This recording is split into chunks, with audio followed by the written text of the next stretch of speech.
bigan. Usually, yung mga vlogger na naglagay ng mga green ribbon, sila yung grabe mga manira kay PBBM.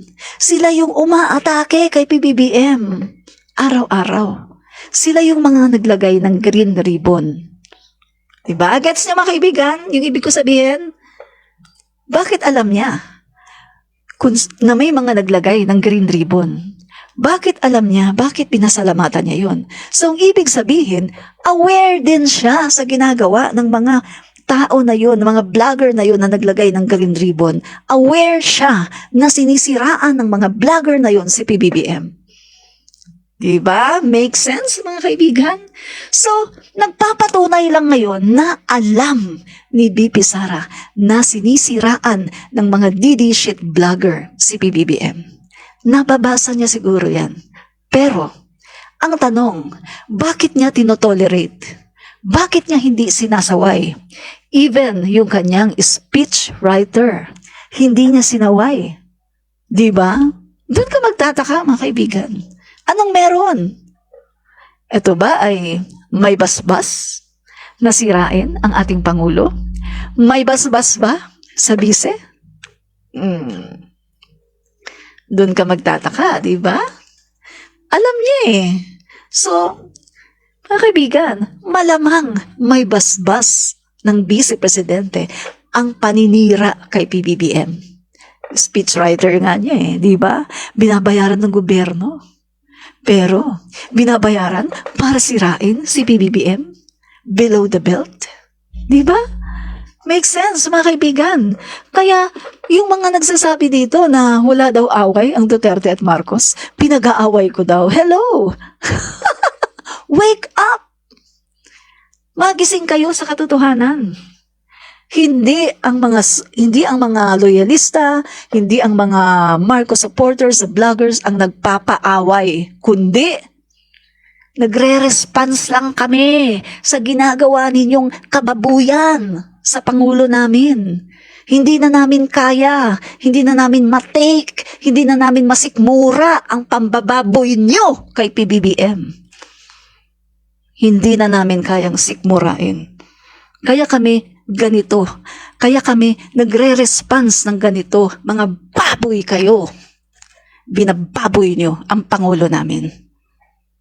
Diba? Ang bait-bait ng Pangulo, ganyan ang ginagawa nyo. Napakabait ng Pangulo natin. Pero binababoy nyo sa araw-araw.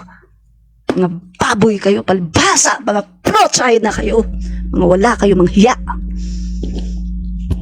Shame on you. Nakakahiya kayo sa mga Pilipino. Mahiya kayo kay Jose Rizal, kay Bonifacio, na dumanak yung mga dugo ng ating mga ninuno, ng ating mga bayani para ipagtanggol ang Pilipinas. Pagkatapos kayo, pinamimigay nyo ang West Philippine Sea. Mahiya kayo, mga traidor sa bayan. Get out of the Philippines. Wala kayong puwang sa gobyerno ng Pilipinas. Get out!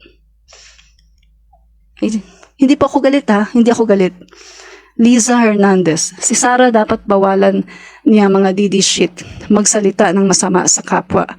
Isang kababawan yon sa kanya, madami nang umaayaw sa kanya, kaya bumaba rating niya. Tama po kayo dyan, no? Yan ang dahilan, kaya bumaba talaga ang rating niya dahil sa mga paninira, no? Paninira kay PBBM, pag-atake sa Kongreso, inaatake nila, pati si Speaker Martin Romualdez, close ally ni PBBM, pinagkakatiwalaan ni PBBM. Katuwang para maipasa yung mga batas na dapat ipasa, katuwang lahat ni PBBM. Pagkatapos sinisira ng former president, samantalang ng panahon niya, hindi siya kumikibo, na marami pala siyang nalalaman na katiwalian. Excuse me, sila ang tiwali sa panahon nila, pero sa panahon ngayon ni Speaker Martin Romualdez, nagbago na ang lahat. Sabi nga, di ba, nagsoli pa ng pera, may surplus 2022. Noong nakaraang taon, magkano ang surplus? 4.8 billion. Isinoli? Kung korap yun, kung money-eating eagle yun, wala na. Lahat gagastusin. Ano yung palusot nila, no? Palusot ng mga 'yan. Kailangan daw gastusin kasi year end na daw, kailangan daw talaga gastusin. Kaya ginastos lahat.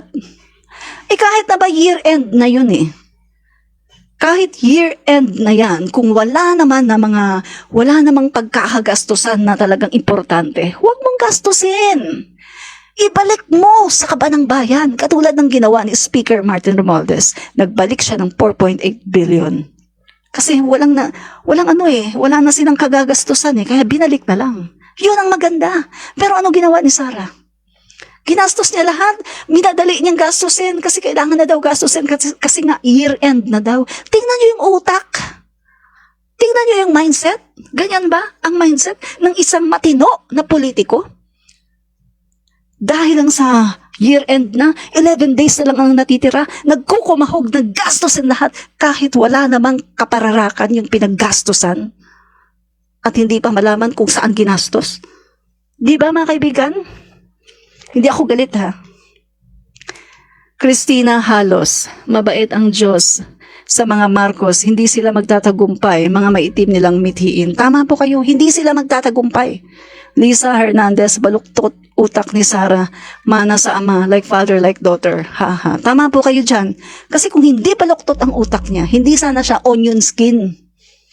Kapag may gusto, kailangan ibigay? Hindi pwedeng batikusin? Kung hindi ka pwedeng batikusin, huwag kang magpolitiko. Tingnan mo si PBBM. Ilang taon na yan sa politika. Ang dami na niyang nakuha na batikos. Pero andyan pa rin siya kasi hindi niya iniintindi ang mga batikos sa kanya. Si FL Imelda Marcos, nagkongresista yan, nanalo.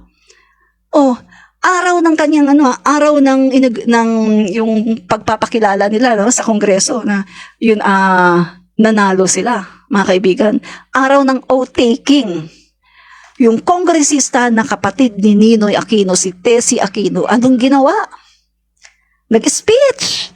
At talaga namang pinoint out niya si FL Imelda Marcos.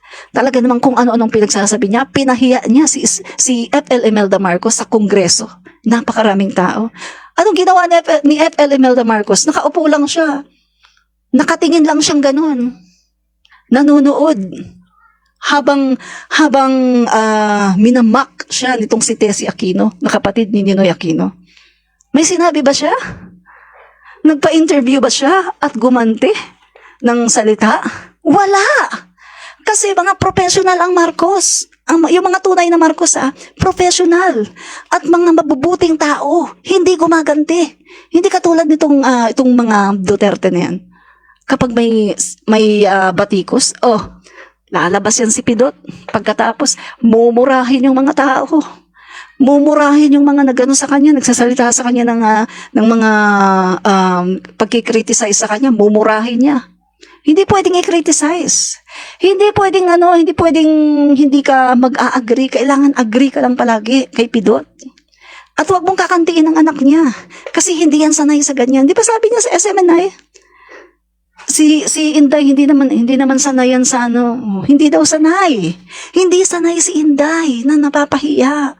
Hindi sanay si Inday na ganito yung nangyari. Kailangan irespeto niyo si Inday. Kailangan ganito. Hindi sanay. Kung hindi ka pala sanay, anong ginagawa mo sa politika? Huwag kang magpolitika kung hindi ka sanay sa ganyan dahil yan ang nature ng politika. Di ba? Onion skin, spoiled brat ang kanyang anak. Dahil pinalaki niya na spoiled brat. Hindi po ako galit Melchor Galos, sa totoo pala yung nag-walk out si BP Sara na nagsasalita si PBBM nang papunta siya sa meeting ng ASEAN sa Vietnam dahil marahil alam niyang pakailan ni PBBM ay para sa China na isiwalat ang ginagawa ng China. Ang nangyari po doon, pagkatapos po ng speech ni PBBM, usually, di ba, hindi dapat siya umalis doon kasi nagkakamusta, di ba, parang greetings, di ba. Ang ginawa po niya, iniwasan niya si Speaker Martin Romualdez. Yun ang kanyang way na pag-iwas kay Speaker Martin. So, pagkatapos na ni PBBM, bababa na ng stage, bigla siyang tumayo at pumunta na siya sa gitna ng aisle. nagmadali na siya at inabangan niya si PBBM doon mismo sa yung papunta na sa aeroplano.